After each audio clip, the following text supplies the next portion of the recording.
नमस्कार, स्वराज एक्सप्रेस में आप सभी का स्वागत है। बात छत्तीसगढ़ की में मैं हूं आपके साथ कविता पांडे और आज का हमारा मुद्दा है हिट एंड रन नए कानून पर बवाल। जी हां, आईपीसी में बदलाव से हिट एंड रन के मामलों में कड़ी सजा के प्रावधान के चलते ट्रकों, बसों, ऑटो जैसे वाहनों के पहिए थम गए हैं। नए कानून के विरोध में ड्राइवर हड़ताल पर चले गए हैं। कांग्रेस हड़तालियों के साथ खड़ी है और कानून में बदलाव के केंद्र सरकार के फैसले को अधिनायकवादी रवैया बता रही है। वहीं सत्तारूढ़ बीजेपी इस बदलाव को समय की मांग बता रही है। इसी मुद्दे पर हम चर्चा करेंगे, लेकिन उससे पहले एक छोटी सी रिपोर्ट देखेंगे। केंद्र सरकार ने आईपीसी में बदलाव कर नए कानून बनाए हैं। पुराने आपराधिक कानूनों में बदलाव की वजह से हिट एंड रन मामलों में सजा बढ़ गई है। नए कानून के तहत फरार और घातक दुर्घटना की सूचना न देने पर ड्राइवरों को 10 साल तक की जेल हो सकती है। इससे पहले ऐसे मामलों में लापरवाही से मौत की धारा 304A लगती थी। इसके तहत आरोपी को केवल 2 साल तक की जेल की सजा का प्रावधान था। नए कानून के खिलाफ नए प्रदेशों में प्राइवेट बस ऑपरेटर और ट्रक चालक हड़ताल पर चले गए हैं। ट्रक ड्राइवरों का आरोप है कि नया कानून ड्राइवरों को उनकी ड्यूटी से हतोत्साहित करेगा और नए लोगों को नौकरी लेने से भी रोकेगा। ट्रक और बस चालकों ने ये भी आशंका जताई है कि अगर कोहरे के कारण कोई दुर्घटना होती है तो चालक को बिना किसी गलती के 10 साल की सजा होगी। ड्राइवरों को दुर्घटनाओं के बाद स्थानीय लोगों द्वारा परेशान किए जाने का डर रहता है और इसीलिए वे अधिकारियों को इसकी सूचना दिए बिना ऐसी स्थितियों से भागने की कोशिश करते हैं। ये कानून नहीं चलेगी। ये ड्राइवरों को सेफ्टी के बारे में कुछ रखा नहीं गया है। क्या पब्लिक का मार खाने के लिए ड्राइवर रुकेगा? ड्राइवर नहीं रुक सकता ना। या तो ड्राइवर की सेफ्टी के लिए कुछ बनाया जाए। कब तक विरोध करते रहेंगे? जब तक ये कानून वापस नहीं होगा। ऐसा कानून बना दिया है सर कि इसमें तो अगर ड्राइवर जाता है, भागता है तो गवर्नमेंट मार डाल रही है और अगर वहाँ खड़ा होके अगर हेल्प करता है तो पब्लिक जान से मार दे रही है। ड्राइवर के लिए तो सर कोई भी नियम कानून नहीं बनाया हुआ है, तो ड्राइवर के लिए भी कोई नियम कानून बनाइए। जो हमारे ऊपर धाराएं बढ़ाई गई हैं, जो जुर्माना बढ़ाया गया है, उसी का विरोध करके हम लोग रोक के गाड़ी खड़े करके बैठे हुए हैं। जब तक सरकार हमारी मांगे पूरी नहीं करेगी तब तक हम कुछ नहीं कर सकते। सत्तारूढ़ बीजेपी का कहना है कि हमारे देश के अधिकतर कानून अंग्रेजों के जमाने के हैं और समय के हिसाब से बदलाव की जरूरत है। आमतौर पर हिट एंड रन के मामले में दोषी सजा से बच जाते हैं, लेकिन घटना में जो लोग अपने परिजनों को खो देते हैं उनका दर्द बना रहता है। ऐसे में लापरवाही को रोकने के लिए कड़े कानून की जरूरत है। जरूरी नहीं है कि कोई व्यक्ति जानबूझकर एक्सीडेंट करे। कई बार ऐसा होता है कि कई पुराने जो लोग रहते थे कि सुपारी देकर भी किसी की जान लेने की कोशिश करते थे, क्योंकि ये कानून इतना नरम कानून था, इसका गलत इस्तेमाल भी करते थे। इसी तरीके सरकार ने इसमें समीक्षा की है और एक कठोर कानून लाई है और आने वाले समय में भी समीक्षा होगी, क्योंकि ये जीवन को बचाने के लिए एक कानून है। वहीं कांग्रेस का कहना है कि केंद्र सरकार की अधिनायकवादी फैसलों से देश की जनता पीड़ित है। इसी प्रकार से बिना चर्चा, बिना सलाह के नए कानून जो लादे जा रहे हैं उसके खिलाफ बस और ट्रक ड्राइवर ऑपरेटर ने मोर्चा खोल रखा है और उनकी मांग बिल्कुल जायज है। केंद्र की सरकार को इस पर पुनर्विचार करना चाहिए। जो नए कानून बिना चर्चा, बिना सलाह, बिना सुझाव के लादे जा रहे हैं, उसके खिलाफ जो ट्रक ड्राइवर्स और ट्रक मालिक एसोसिएशन की जो मांग है बिल्कुल जायज है। अत्यंत कठोर कानून लादे जाने से कहीं न कहीं उनके व्यवसाय में उनको व्यक्तिगत तौर पर भय का माहौल उनके बीच में निर्मित हुआ है।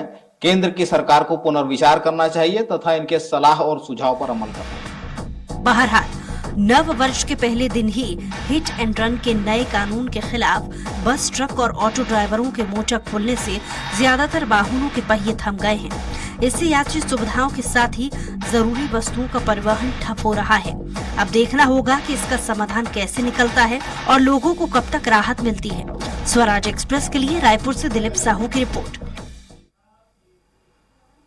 तो जो नया कानून है हिट एंड रन, उस पर आपने रिपोर्ट देखी और इसी पर हम खास मेहमानों के साथ चर्चा करेंगे। खास मेहमान भी हमारे साथ मौजूद है। बाबूलाल शर्मा जी है वरिष्ठ पत्रकार, अनिल सिंह चौहान है कांग्रेस प्रवक्ता, ब्रिजेश पांडे हैं बीजेपी प्रवक्ता। आप तीनों का चर्चा में बहुत स्वागत है। सबसे पहले बीजेपी प्रवक्ता के पास चलेंगे, ब्रिजेश पांडे जी के पास। ब्रिजेश पांडे जी, इस कानून को लेकर पूरे देश में विरोध हो रहा है। तस्वीरें आपने भी देखी होगी कि विरोध है, विरोध के जरिए जो एसोसिएशन है, जो ट्रक ड्राइवर्स है, वो आक्रोश जता रहे हैं। उनका आक्रोश जो है वो नजर आ रहा है और जो आम लोग हैं वो भी परेशान हो रहे हैं क्योंकि डीजल पेट्रोल की तमाम कीमतें हो रही, माफी दे, किल्लतें हो रही हैं। तो ड्राइवर की सेफ्टी में कानून नहीं है। ड्राइवर्स का ये कहना है कि जो यदि वो वहां पर रुकते हैं तो उनको जो आम जनता है वो मार देती है, तो क्या करे वो। उनका कहना है कि हम हेल्प भी नहीं कर सकते हैं और जानबूझकर हम कोई ऐसी घटना करते हैं नहीं। कविता जी, सबसे पहले तो मैं आपको और जो पैनल में मेरे साथ बैठे हैं और आपके जो दर्शक हैं उन्हें नए वर्ष की बधाई और शुभकामनाएं देता हूं। आपको भी बहुत बधाई, शुभकामनाएं जी, स्वराज परिवार की ओर से जी। दूसरी बात देखिए, परिवर्तन ही प्रकृति का नियम है। मेरा साउंड इको हो रहा है, थोड़ा सा बोलिएगा। जी बिल्कुल, मैं पीसीआर में बोलूंगी। तो प्रकृति ही परिवर्तन का नियम है। आप देखिए, ये कानून कब के हैं? अंग्रेज के जमानों के कानून हैं और इसमें आज के समय स्थिति परिस्थितियों को देखते हुए परिवर्तन आवश्यक था। बहुत विचार करने के बाद ये कानून बनाए गए हैं। जैसे आपने भी कहा और आपकी रिपोर्ट में भी मैंने देखा, कुछ लोगों ने कहा कि ड्राइवरों के पक्ष में कुछ नहीं है। भैया, परिवहन आरटीओ का जो नियम कानून होता है वो किसके लिए होता है? गति सीमा किसके लिए निर्धारित होती है? कहां ब्रेकर बनेगा, कहां रेड लाइट है, आपको रुकना है। यदि आप आरटीओ के नियमों का पालन नहीं करते हैं तो किसकी गलती है? निश्चित तौर पे ड्राइवर की गलती है। आप समय जो गति सीमा दी गई है उससे अधिक गति पर चलाएंगे तो दुर्घटना की संभावनाएं होती हैं। इन्हीं सब चीजों को रोकने के लिए। और कानून किसके लिए बनता है? पीड़ित पक्षों के लिए। पीड़ित कौन है आज की डेट में? जिसके घर पे दुर्घटना से डेथ होती है, उनका पूरा परिवार पीड़ित है, उसके बारे में कौन सोचेगा? और देखिए, ये कानून पहले भी थे, मैं आपको बता दूं। पहले भी 304A का कानून था और 304 का भी था। आपको बहुत चर्चित केस सलमान खान, जो फिल्म स्टार थे, सलमान खान जी, उनका 304 का मामला था, वो हिट एंड रन का था। उसमें आजीवन कारावास तक की सजा है। ये तो 10 साल तक की सजा है। उसमें 304 जो पहले था उसमें 10 साल आजीवन कारावास की सजा थी। तो आप उसको क्यों नहीं देखते थे उस समय हिट एंड रन में? और आपका आशय देखा जाता है कि आपका इंटेंशन क्या है, जो जांच में आएगा, पुलिस जांच करेगी। ऐसा तो नहीं है कि आपका एक्सीडेंट हुआ और इमीडिएट आपको 10 साल की सजा हो गई। न्यायालय में ट्रायल चलेगा, आपके पक्ष में अधिवक्ता खड़े होंगे और वो आपका पक्ष रखेंगे, उसके बाद निर्णय होगा। और रहा सवाल जो सड़क पर आ गए हैं, कुछ लोग विरोध कर रहे हैं, उसके पीछे कांग्रेस खड़ी हुई है। और ये मान लीजिए, जो चीज अच्छा हो रहा है और कांग्रेस विरोध में आ रही है तो आम जनता को समझ लेना चाहिए कोई अच्छी चीज आ रही है। ब्रिजेश जी, विपक्ष खड़ा है क्योंकि विपक्ष तो मुद्दे उठाएगा ना। विपक्ष का काम है मुद्दा उठाना, सरकार से सवाल करना। नहीं, देखिए सही कानून बनता है तो ये हर राजनीतिक पार्टी का और हर जनप्रतिनिधि का और आपका और मेरा भी काम है कि आम लोगों के बीच उसको बताया जाए कि आप यदि वाहन सही तरीके से चलाएंगे, आप ये मान के। लेकिन ब्रिजेश जी, कांग्रेस ने थोड़ी ना बोल दिया ट्रक ड्राइवर्स को, एसोसिएशन को, कि आप लोग सड़क पर उतर जाइए, विरोध कीजिए इस कानून का। आपके रिपोर्ट में ही है कि कांग्रेस उनके साथ खड़ी है। हाँ, क्योंकि कांग्रेस खड़ी है, लेकिन कांग्रेस उनको खड़ी नहीं करवाई है कि आप लोग सड़क पर उतर जाइए, विरोध कर दीजिए। जब ड्राइवर्स ने जब वो सड़क पर उतरे तब समर्थन देने पहुंची कि हाँ, बहुत ही अत्यधिक कठोर कानून है, चर्चा होनी चाहिए, सोच विचार करनी चाहिए। कांग्रेस के लोग समझा भी तो नहीं रहे हैं। उनकी ड्यूटी क्या बनती? जनप्रतिनिधि है, विपक्षी है, यदि सही चीज है तो उनको भी समझाना चाहिए। चलिए, अनिल सिंह जी भी हमारे साथ मौजूद है, कांग्रेस प्रवक्ता अनिल सिंह जी। इनका कहना है ब्रिजेश जी का कि कांग्रेस क्यों नहीं समझा रही है, जो ड्राइवर्स हैं, जो एसोसिएशन उनको क्यों नहीं समझा रहे आप लोगों की सही कानून है, मत उतरिए सड़कों पर। क्यों समर्थन दे रहे हैं? कांग्रेस क्यों सपोर्ट कर रही है?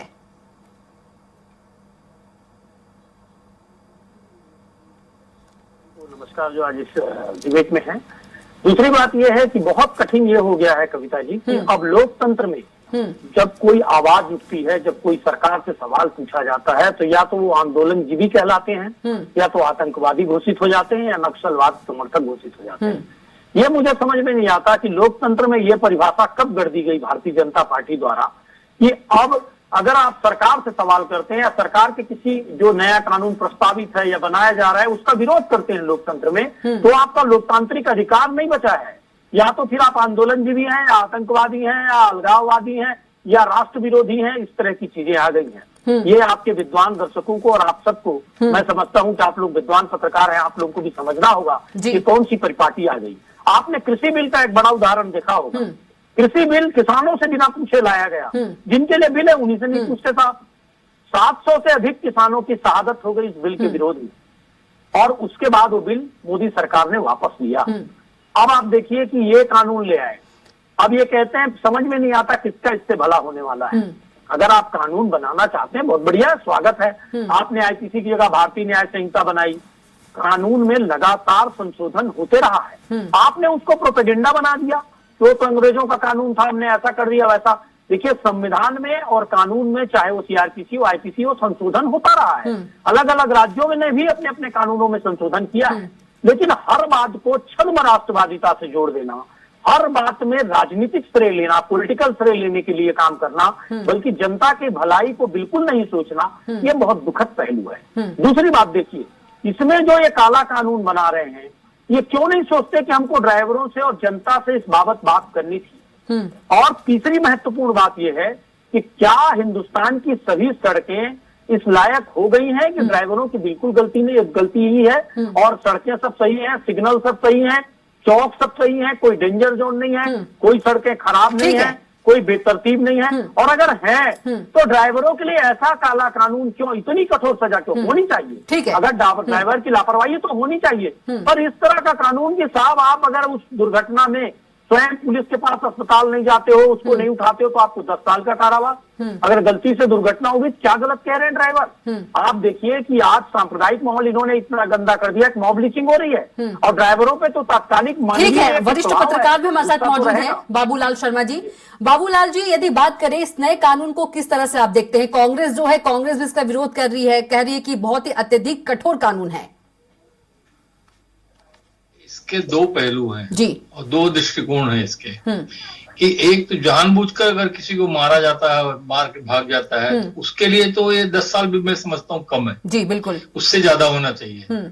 लेकिन अगर एक्सीडेंटल है और कहीं कोहरे के कारण या किसी अन्य कारणों से हो जाता है, मोड़ में हो जाता है किसी से एक्सीडेंट, उसमें उसके हिसाब से ये ज्यादा है और ये कठोर हो रहा है। और निश्चित रूप से जो है अक्सर ऐसा होता, मैं ये नहीं कहता कि परिवहन के नियमों का पालन ये ट्रक वाले ना करें, बस वाले ना करें। जैसा कि हम लोग अक्सर देखते हैं बस वालों की चीख चिंगाड़ जो है, और कैसी उनकी स्पीड होती है, कैसे वो क्रॉस करते हैं और किस तेज रफ्तार से भागते हैं, अपने नंबर आगे पीछे ना हो जाए उसके लिए होल्ड करते हैं। वो होना चाहिए, ऐसा मैं समर्थन नहीं करता। मैं बिल्कुल समर्थन करता हूँ भाजपा के जो प्रवक्ता है, उन्होंने कहा है कि भाई वो नियमों का पालन करना चाहिए, बिल्कुल करना चाहिए। लेकिन अगर अचानक कहीं एक्सीडेंट हो जाए और कोई मर जाए और गांव वाले मारने पीटने पे उतारू हो जाते हैं, तो उस वक्त अगर वो आदमी भाग जाता है, लेकिन बदनीयती से न भागे, नियत के साथ में थाने पहुंच जाए, तो उसके साथ ये नियम लागू नहीं होना चाहिए, ये कानून लागू नहीं होना चाहिए। ये इसका मैं समर्थन करता हूँ। देखिए, इंटेंशन और गैर इंटेंशन दो बहुत बड़े पहलू हैं, बड़े दृष्टिकोण हैं। इसको ध्यान में रख करके ही जो है ऐसा हुआ है, नहीं तो क्या होगा, ये कानून तो बन गया, इसमें जो है अवैध वसूलियां बहुत ज्यादा बढ़ जाएगी, डर पैदा किया जाएगा पुलिस के द्वारा, और बहुत सारी परेशानियां जो ट्रक और बस वालों के सामने आएगी। हालांकि यूनियन बनी है, सब कुछ बनी, लेकिन ये डर तो बना रहेगा और जो है वसूलियां बढ़ जाएंगी। एक स्पीड लिमिट होना चाहिए, पालन होना चाहिए, मैं मानता हूँ। मैं कहता हूँ कि जितनी भी चीजें हैं, आपके गांव से निकलने के समय क्या स्पीड होनी चाहिए, जो भी नियम है उन नियमों का पालन होना चाहिए। लेकिन क्या होता है, घाटियां हैं, कहीं और जगह है जहां पर अपने आप स्पीड बढ़ती है, कुछ ऐसी घटना घट जाती है, तो उस पर जो है विचार करना चाहिए। विचार के बाद, ठीक है, भाजपा के प्रवक्ता ने कहा है कि भाई जांच के बाद, तो वो जो जांच का जो पहलू है वो पुलिस के हाथ में आ जाता है। कानून कड़ा है, कानून बहुत गंभीर है, तो वो पुलिस के हाथ में आ जाता है। तो पुलिस वहां पर जो है वो दूसरे ढंग का व्यवहार भी कर सकती है। ये एक भय इसके अंदर में है, और उसी भय के कारण जो है ये बस और ट्रक ड्राइवर और ऑटो रिक्शा वाले जितने भी हैं वो सामने आए हैं। और मुझे लगता है उनका वही भय अगर कोई बातचीत के जरिए दूर कर देगा तो शायद ये बात नहीं आएगी। बिल्कुल। अनिल जी आएंगे आपके पास, उससे पहले ब्रिजेश जी के पास चलेंगे। ब्रिजेश जी, बाबूलाल शर्मा जी कह रहे हैं कि उनमें भय है, अगर उस भय को बातचीत के जरिए अगर हटाया जा सकता है तो शायद वो इसका विरोध न करे कानून का। क्या बातचीत कोई करेगा उनसे? बाबूलाल जी वरिष्ठ पत्रकार है, उनका अनुभव ज्यादा है हम लोगों से, निश्चित तौर पर सही कर रहे हैं। और हम तो चाह रहे हैं कि कांग्रेस भी हमारे साथ आए और आम लोगों को समझाए। देखिए, सड़क जब स्कूल है, अस्पताल है, अन्य चीजें हैं, आप शराब पी के गाड़ी चला रहे हैं तो ये गैर कानूनी है ना। आप इसको रोकने के लिए उनको कहिए कि शराब पीकर गाड़ी न चलाएं, स्कूल के पास वाहन का स्पीड स्लो कर लें, अस्पताल के पास हॉर्न न बजाएं। यही तो आरटीओ का नियम है, यही नियमों को पालन करना है। और आप पीड़ित पक्ष को क्यों भूल रहे हैं? लेकिन विजय जी, आरटीओ अधिकारी भी कहां पालन करवाते हैं? गलती ऊपर से लेकर नीचे तक भी होती है, सब पता होता है उन्हें, धज्जियां उड़ाई जाती हैं। नहीं, देखिए ऐसी बात नहीं है, सरकार किसी की भी हो, हर सरकारी कर्मचारी ये चाहता है कि नियमों का पालन हो। ऐसा कहना कि सभी राज्यों के लिए उचित नहीं है कि नियमों का पालन नहीं होता और सारे अधिकारी भ्रष्ट होते हैं, ऐसा कहना उचित नहीं होगा मेरी जानकारी के। किसी एक राज्य के लिए नहीं बोल रही पालन करवाना जरूरी है जी। नहीं, मेरा कहना कि जो गाड़ी वो चला रहा है ड्राइवर, ये उसकी जिम्मेदारी है कि वो संकेतों को देखे। सड़क के किनारे हर संकेत लगे हुए होते हैं, आप उसका पालन कीजिए, निश्चित तौर पे दुर्घटना कम हो जाएगी।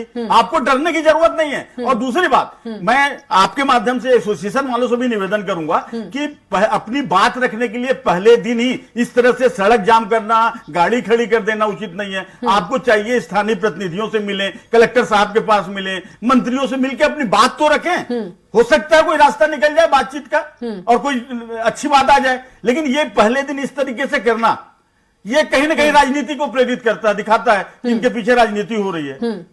कौन राजनीति करवा रहा है? राजनीतिक पार्टियां राजनीतिक करवा रही, विपक्ष के लोग करवा रहे हैं। मतलब आप कहना चाह रहे कांग्रेस राजनीति करवा रही है, इसके पीछे कांग्रेस का हाथ है?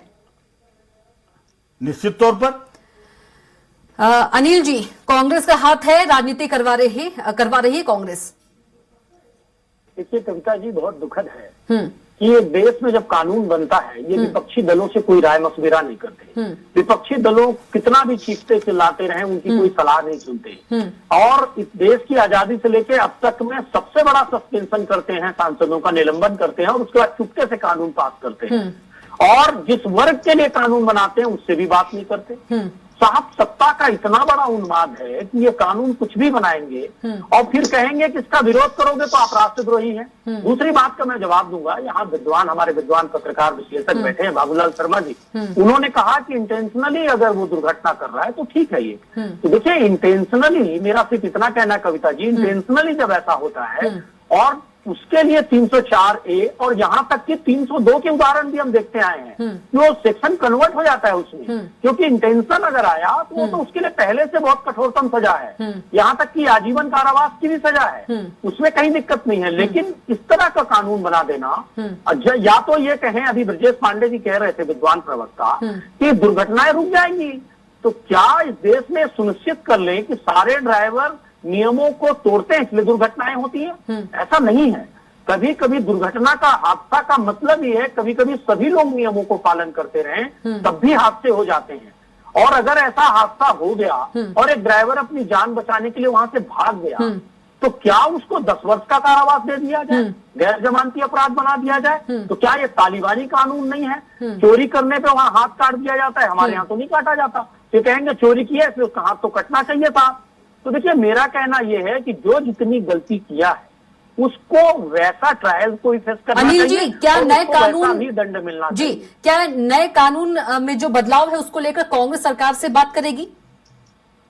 देखिए, कांग्रेस तो रोज बात करना चाहती है, लेकिन यहाँ तो समस्या ये है कि मोदी जी और शाह जी तो अपने राज्यपाल, अपने कहना चाहिए सांसदों, अपने केंद्रीय मंत्रियों की बात सुनने को तैयार नहीं है। हमारी कहां से सुनेंगे?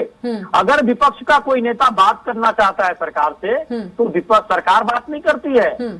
कविता जी, ईडी और आईटी और सीबीआई बात करती है उनसे, या तो उनको किसी मामले में फंसाया जाता है, या तो कहीं किसी अपने एक आध गोदी मीडिया को पकड़ लेते हैं और उसका चरित्र हनन चालू कर देते हैं। तो आज सरकार जिन मूल्यों में, लोकतंत्र का जिस तरह से, लोकतंत्र की खुलेआम हत्या कर रही है, जिस तरह से मनमाने कानून बना रही है, मनमाने विषय ला रही है, एजेंसियों को प्रकोष्ठ बना के रख दी है, तो ये सारा देश जान रहा है। और मैं ये समझता हूं कि ये कांग्रेस पर कितनी भी तोहमत लगा लें और मीडिया पे भी कितनी भी तोहमत लगा लें, आज लोकतंत्र के चौथे स्तंभ मीडिया की, आप विद्वान पत्रकारों की और सभी राजनीतिक दलों की ये ड्यूटी है कि हमको ये करना पड़ेगा। अगर काला कानून बनेगा या कोई गलत कानून या नियम बनेगा, गलत परंपराएं और मूल्य बनेंगी, तो हम विरोध नहीं करेंगे कविता जी, तो कौन विरोध करेगा? बिल्कुल, विपक्ष का काम होता है वह विरोध करना। ठीक है, बाबूलाल जी के पास चलेंगे। बाबूलाल जी, जो ड्राइवर्स है, एसोसिएशन है, वो कह रहे हैं कि जब तक मांगे पूरी नहीं होगी तब तक हम सड़क पर रहेंगे, हड़ताल करेंगे। इसका असर बुरा होने वाला है? देखिए, इसके व्यक्तिगत पहलू के साथ में एक सामूहिक पहलू के साथ में जो है राजनीतिक पहलू भी है। मैं इस बात को स्वीकार करता हूं। जब कभी भी सरकार के खिलाफ कोई बात खड़ी होती है तो निश्चित रूप से विपक्ष जो है उसके साथ खड़ा होता है, और वो आज यहाँ का विपक्ष साथ में खड़ा है, वो एक अलग मुद्दा है। देखिए, दरअसल जब एक कानून पास हुआ तो लोकसभा और राज्यसभा में विपक्ष इतना कमजोर है कि वो इसका विरोध नहीं कर सका, और कुछ ऐसी परिस्थितियों में ये कानून पास हुआ है जब 154 या 144 सांसदों को जो है संसद के बाहर कर दिया गया था। उस दौर में ये कानून पास होता है तो निश्चित रूप से एक प्रश्न तो खड़ा होता है, विरोध करने का एक मुद्दा तो बनता है, इसलिए विरोध हो रहा है। एक चीज, दूसरी चीज मैं कह रहा हूँ, भाजपा के प्रवक्ता भी बैठे हैं, कांग्रेस की प्रवक्ता भी बैठे हैं, दोनों ने सरकारें चलाई है। आप मुझे बताइए, सिस्टम अगर गलत होगा, सिस्टम में गलतियां होंगी तो ट्रक वाले या बस वाले निर्द्वंद होंगे या नहीं होंगे? परिवहन में जो नियुक्तियां होती है कैसे होती है ये तो सभी जानते हैं, कांग्रेस के लोग भी जानते हैं, भारतीय जनता पार्टी के लोग भी जानते हैं, हम लोग भी जानते हैं। कैसी वसूलियां होती हैं, कैसे पीला कार्ड, हरा कार्ड, नीला कार्ड बंटता है, कैसे उसका बाईपास होता है, ये सारी चीजें हम रोज देख रहे हैं। जो परिवहन का काम करने का तौर तरीका है वो सभी जानते हैं। ये सबसे बड़ा एक महत्वपूर्ण ये है। और पुलिस और ट्रक ऑनर और बस ऑनरों के जो संबंध होते हैं, जो आंतरिक संबंध होते हैं, वो भी लगभग हम सब पत्रकारों को पता है। तो इन बातों से जो है बहुत सारे सिस्टम में जो है ना लूप हो जाती है और उनका डर खत्म हो जाता है। और केंद्र ने, ये जो स्टेट की बात हो गई, केंद्र ने ये तगड़ा कानून लगा दिया तो विरोध तो होना ही होना है। निश्चित रूप से जो है वो तकलीफ हो रही है, उनका जो बना हुआ ढांचा वो टूटता दिखाई दे रहा है। ये बहुत सारी इंटरनल बातें भी इसके अंदर में साथ में सपोर्ट में है इनके, और उनको लग रहा है कि भविष्य ठीक नहीं रहेगा इसमें, इसलिए इसका विरोध करो। और विपक्ष का काम है विरोध का समर्थन करना, सो कर रही है। ठीक है, ब्रिजेश जी आप कुछ कह रहे थे, छोटा सा आंसर दीजिएगा। मैं कांग्रेस के प्रवक्ता अनिल सिंह का बहुत सम्मान करता हूं। मैं ये कह रहा हूं कि वो कह रहे हैं मीडिया को दोषी दे रहे हैं, गोदी मीडिया कह रहे हैं। अरे गोदी मीडिया का नाम तो कांग्रेस ने दिया हुआ है, हमने तो मीडिया पे कभी प्रश्न चिन्ह नहीं उठाया। आप संवैधानिक, दूसरी बात, ब्रजभूषण शरण सिंह को सुन लीजिए, देखिए अनिल जी सुन लीजिए, वक्त हो गया है। अनिल जी आऊंगे आपके पास, अनिल जी आऊंगे आपके पास, रोकिए उनको। अनिल जी आऊंगे आपके पास, सिर्फ 1 मिनट है, जल्दी से जवाब दे दीजिए ब्रिजेश जी। आऊंगे अनिल जी आपके पास। हाँ, मैं ये कह रहा था, संवैधानिक संस्थाओं पे आरोप ये लगाते हैं, जब सुप्रीम कोर्ट इनको रिलीफ देता है तो न्याय का सम्मान करते हैं, जब ये चुनाव जीत जाते हैं तो ईवीएम पे आरोप हटा देते हैं। इस तरीके का है। आप क्यों से निलंबित हुए? जो नियम संसद में है उसका पालन नहीं करेंगे तो आप निश्चित तौर पर निलंबित होंगे। जब हम लोग स्कूलों में पढ़ा करते थे, मेरी बात पूरी होने दीजिए, समय नहीं है ब्रिजेश जी, मेरा सवाल है ब्रिजेश जी, मुद्दा हमारा कुछ है ब्रिजेश जी। मेरा सवाल ये है ब्रिजेश जी, मेरा सवाल ये है, तस्वीरें जो है आपने देश भर की तस्वीरें देखी, अगर ऐसे ही सड़कों पर ड्राइवर्स उतरेंगे और विरोध करेंगे तो बहुत चीजों की किल्लतें हो जाएंगी, दूध, अनाज, राशन, हर चीजों की। तो क्या इस पर विचार किया जाएगा? क्योंकि सभी लोग इससे प्रभावित हो रहे हैं, पेट्रोल, डीजल, दूध, अनाज। देखिए, सरकार की ये जिम्मेदारी बनती है कि यदि ऐसा कुछ होता है तो आम जनता का ख्याल रखे, और निश्चित तौर पर समीक्षा की जाएगी, बातचीत होगी और उस माध्यम से कोई ना कोई अच्छा रास्ता निकलेगा। ठीक है, जल्दी से अनिल जी, जल्दी से छोटा जवाब। देखिए कविता जी, ब्रजभूषण शरण सिंह जो इनका सांसद है, वो देखिए महिला पहलवान बैठे हुए हैं। देखिए ब्रजभूषण जी को मत लाइए, हमारा मुद्दा आज ब्रजभूषण जी नहीं है। नहीं, ब्रजभूषण जी नहीं आएंगे, नहीं, मुद्दा नहीं है, मुद्दा नहीं है, मुद्दा नहीं है। रुक जाइए ब्रजेश जी, रुक जाइए, क्लोज करना जल्दी से अनिल जी, जल्दी से। मैं इतना बताना चाहता हूँ आपको कि 4 उन आवाजों को सुना जाता है जो सरकार के खिलाफ उठती है। विपक्ष खड़ा है फिर भी उन आवाजों को दबाया जा रहा है। ये बेचारे गरीब ड्राइवरों की क्या सुनी जाएगी? पद्मश्री और बड़े बड़े अवार्ड लिए लोग बैठे हैं और विरोध में आवाज बुलंद कर रहे हैं, उनकी कोई सुनने वाला नहीं है। ये भाजपा की सरकार है, मोदी सरकार है। यहाँ गरीब बेचारे ड्राइवर तड़पते रहेंगे, किसान साफ मारे जाएंगे पर सरकार सुनने को तैयार ठीक है, लास्ट कमेंट बाबूलाल जी से, लास्ट कानून कमेंट, रोज लास्ट बनते कमेंट, रहेंगे। रुक जाइए अनिल जी। बाबूलाल जी, जो एक तरफ सरकार भी अड़ी है, एक तरफ जो ट्रांसपोर्ट एसोसिएशन है वो भी अड़े हुए हैं, और सड़क पर जो ड्राइवर्स हैं, इससे कहीं ना कहीं आम जनता जो है वो प्रभावित हो रहे हैं, हम आप जैसे लोग जो है सभी कोई, तो कैसे इसको दूर किया जाएगा? स्थिति दुर्भाग्यजनक है जी, ये मैं मानता हूँ। आक्रोश भी देखा जा रहा है, पुलिस और ट्रक ड्राइवर्स के बीच झड़प भी देखी जा रही है, स्थिति कहीं बेकाबू ना हो जाए। स्थिति बहुत दुर्भाग्यजनक है, इसका समाधान शीघ्र निकलना चाहिए। सरकार को भी सोचना चाहिए, विपक्ष को भी सोचना चाहिए, कहीं न कहीं मिलजुल कर समाधान निकालना चाहिए, अन्यथा समाज को परेशानी भोगना पड़ेगा। और जो आपने बताया ना दूध का, जी, बाकी दूध, अनाज, पेट्रोल, डीजल जो कि सप्लाई होता है, बिल्कुल उसकी जो हालात खराब, पेट्रोल पंप लगभग छोटे छोटे बच्चे हैं लोगों के यहाँ, जी, ये परेशानी जो है ये खड़ी होगी। इसलिए जो है इसका जल्द से जल्द समाधान जो है दोनों पक्ष मिलकर निकालें। ठीक है, आप तीनों का बहुत ही धन्यवाद चर्चा में शामिल होने के लिए। ब्रिजेश जी आपका भी, अनिल जी आपका भी, और बाबूलाल जी आपका भी। तो हिट एंड रन नया कानून बना है जिसका ट्रांसपोर्ट एसोसिएशंस और ट्रक ड्राइवर्स जो है वो विरोध कर रहे हैं, और विरोध करने के लिए सड़क पर उतर आए हैं। उनका कहना है कि जब तक हमारी मांगे पूरी नहीं हो जाती है तब तक हमारा जो हड़ताल है वो जारी रहेगा, लेकिन इसका जो असर है सभी लोगों पर पड़ेगा, चाहे हम पेट्रोल की बात करें, चाहे डीजल की बात करें, अनाज की बात करें, दूध की बात करें, सभी ट्रकों से सप्लाई होता है। तो फिलहाल के लिए बात छत्तीसगढ़ की में इतना ही। आप देखते रहिए स्वराज एक्सप्रेस। नमस्कार।